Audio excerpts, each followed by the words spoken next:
Poor sister, still working at that tiny firm. My brother sneered at his wedding. Minutes later, his CEO approached me. "Ma'am, I didn't know you'd be here." "Why not?" I smiled.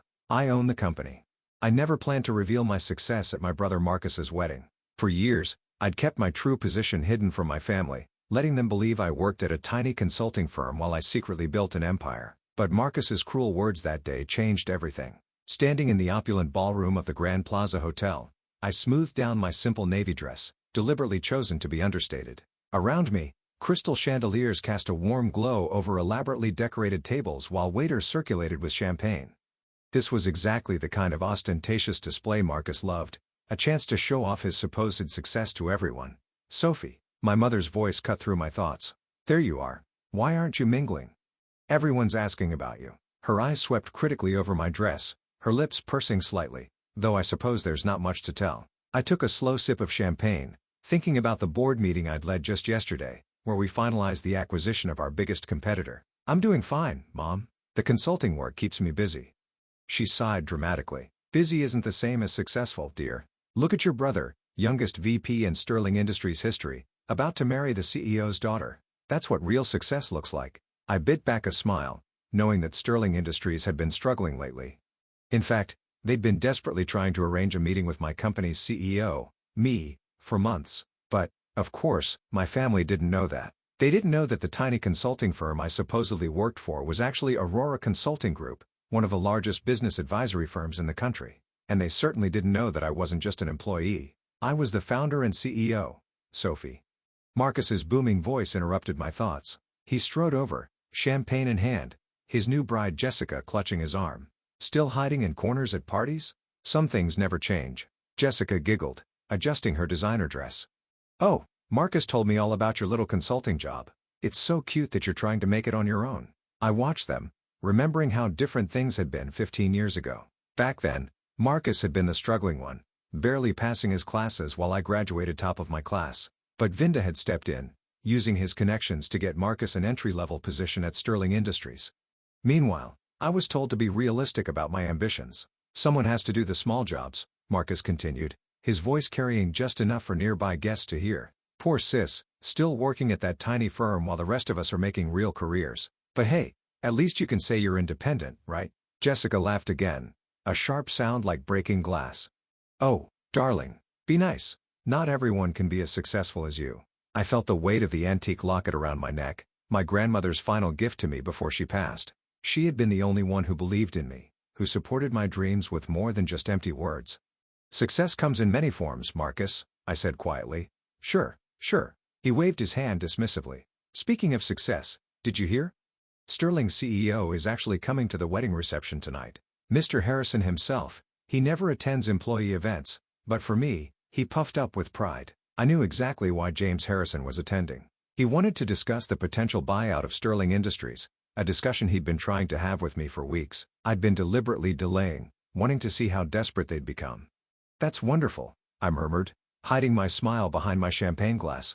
"Try not to embarrass me when he arrives," Marcus added. "Just stay in the background. This is important for my career." Before I could respond, a sudden hush fell over the room. James Harrison had arrived, his commanding presence drawing all eyes. He was exactly as I remember from our video calls, tall, distinguished, with steel-gray hair and sharp eyes that missed nothing. Marcus immediately straightened, tugging Jessica along as he prepared to greet his CEO. But before he could take 2 steps, Harrison's eyes landed on me, and his face lit up with recognition. "Miss Mitchell," he called out, striding purposefully in my direction. "I had no idea you'd be here." Marcus froze mid-step, confusion written across his face. Jessica's perfectly plucked eyebrows drew together in bewilderment. "Mom," Harrison continued as he reached me, extending his hand respectfully. "We've been trying to arrange a meeting for weeks. I didn't expect to run into you at an employee's wedding."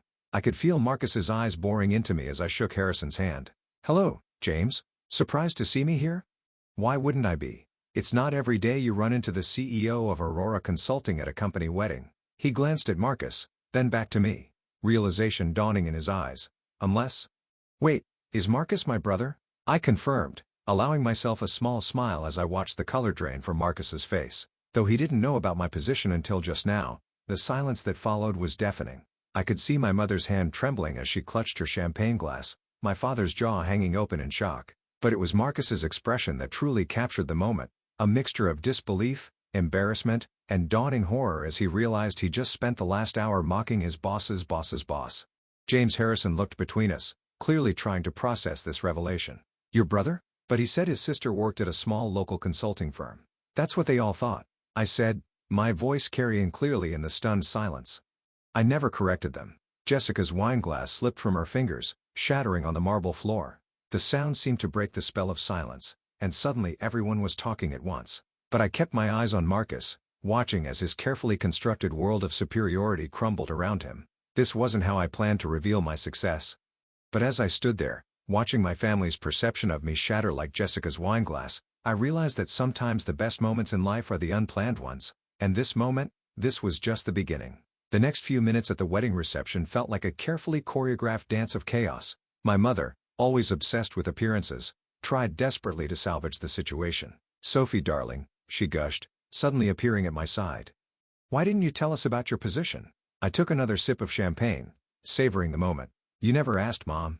You were all too busy celebrating Marcus's achievements to care about my little consulting job. James Harrison was still standing nearby, looking both amused and uncomfortable. Miss Mitchell, I had no idea this was a family event for you. Perhaps we could discuss the merger. Murder, Marcus interrupted, his face shifting from shock to panic. He grabbed my arm, fingers digging in painfully. What merger? I carefully removed his hand, keeping my voice level. The one where Aurora Consulting is considering buying Sterling Industries. I turned to Harrison. Though after tonight, I'm having second thoughts about the acquisition. Marcus went pale. Jessica, his new bride, looked like she might faint. But that would make you your boss. I finished for him. Yes, it would. Interesting how life works out, isn't it? My father finally found his voice, pushing through the crowd that had gathered around us. Now wait just a minute, he blustered, his face red. You can't just come here and ruin your brother's wedding with these claims. Harrison cleared his throat. I assure you, sir, your daughter is exactly who she says she is. Aurora Consulting is the largest business advisory firm in the country, and Miss Mitchell founded it from the ground up. We've been trying to arrange this merger for months. I watched my father's face as the truth sank in. This was the man who had told me 10 ago that I was dreaming too big when I said I wanted to start my own company. The man who had used every connection. He had to help Marcus climb the corporate ladder while telling me to be realistic about my goals. But the money, my mother stammered. All those times you said you couldn't help with family expenses. Oh, you mean like the $50,000 you borrowed from my savings for Marcus's MBA? I kept my voice calm. But I could feel years of resentment bubbling up. The money you never paid back because, and I quote, Marcus needs it more for his future. Jessica stepped forward, her wedding dress rustling. Marcus, darling, did you know about this? About her company? Of course not. He snapped, then tried to compose himself. Sophie's just she's always been jealous of my success. This must be some kind of mistake. Harrison raised an eyebrow. The only mistake, Mr. Mitchell, was apparently your understanding of your sister's position in the business world. Aurora Consulting's annual revenue is more than Sterling Industries has made in the past 5 years combined. The ballroom had gone completely silent. Every guest was watching our family drama unfold like it was a live theater production. Marcus's perfect wedding was quickly becoming the talk of the corporate world, but not for the reasons he'd hoped. I think, I said quietly, we should continue this discussion somewhere more private. I nodded to Harrison. James, would you mind giving me a moment with my family? He nodded graciously and stepped away. I led my family to a private room off the main ballroom, closing the door behind us. The silence was deafening. How dare you? Marcus finally exploded. This is my wedding day. You couldn't just let me have this one thing. I laughed, but there was no humor in it. One thing?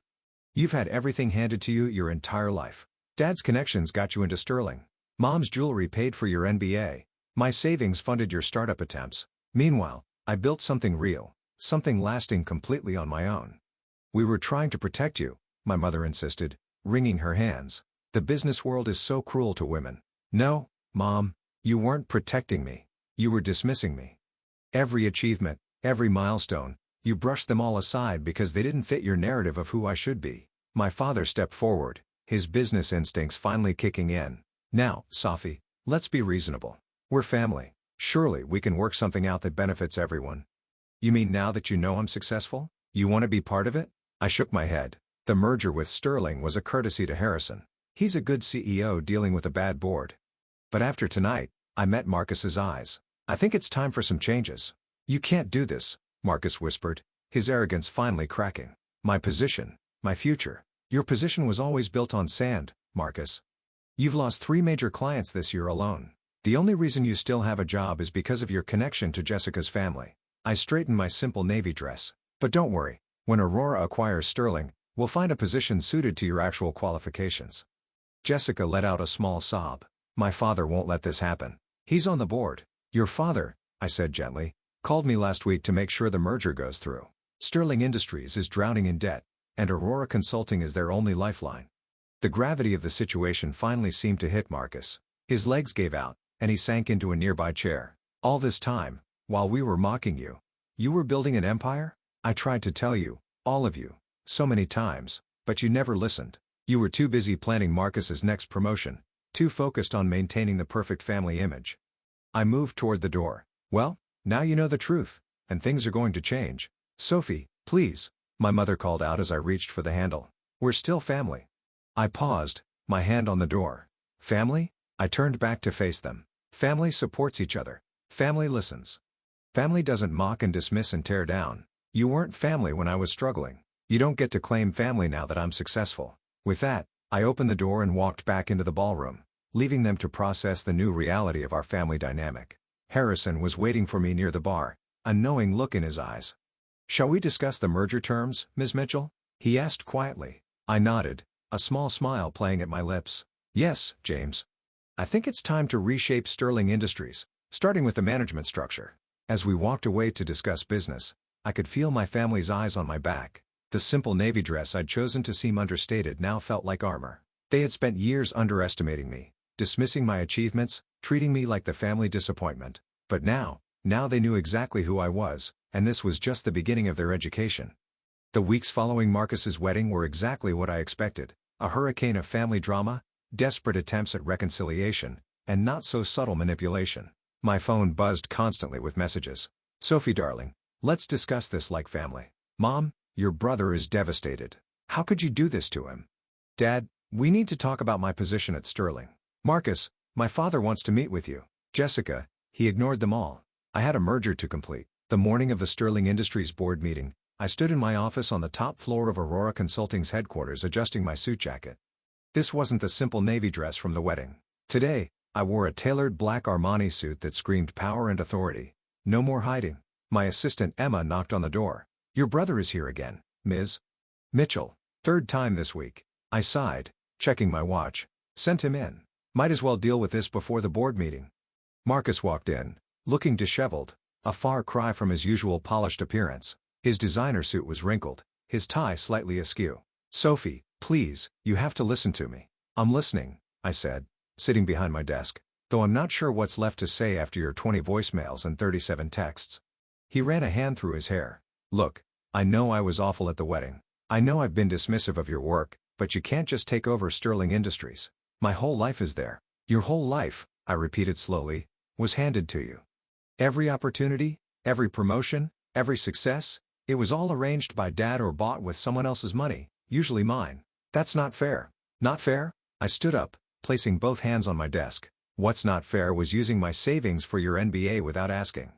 What's not fair was mocking my tiny firm while I built an empire. What's not fair was treating me like a failure while I succeeded beyond anything you could imagine. I'm sorry, he whispered, and for the first time, I thought he might actually mean it. Sorry doesn't change the past, Marcus, and it doesn't change what's about to happen. I checked my watch again. The board meeting starts in an hour. I suggest you prepare yourself. What's going to happen to me? I sat back down studying him. That depends on you. Aurora Consulting rewards competence, not connections. If you want to keep a position at Sterling after the merger, you'll have to earn it. Actually earn it. His face paled. You mean? Starting from the bottom, learning the business properly. No shortcuts. No special treatment. I held up a hand as he started to protest. It's that or severance. Your choice. Just then, my office door opened again. This time, it was my parents barging in despite Emma's protests. Sophie, my mother started, her voice quivering. We've been trying to reach you for weeks. I've been busy, I replied coolly. Running my tiny firm takes a lot of work. My father stepped forward, his face set in what I recognized as his negotiation expression. Honey, we need to talk about this rationally. You can't just destroy your brother's career over some past misunderstandings. Misunderstandings? I laughed. Is that what we're calling years of dismissal and disrespect now? We made mistakes, my mother admitted, wringing her hands. But we're family. Surely, that counts for something. I opened my desk drawer and pulled out an old photo, the last family portrait we'd taken before I started Aurora Consulting. In it, I stood slightly apart from the others, wearing a simple dress while they were all in designer clothes.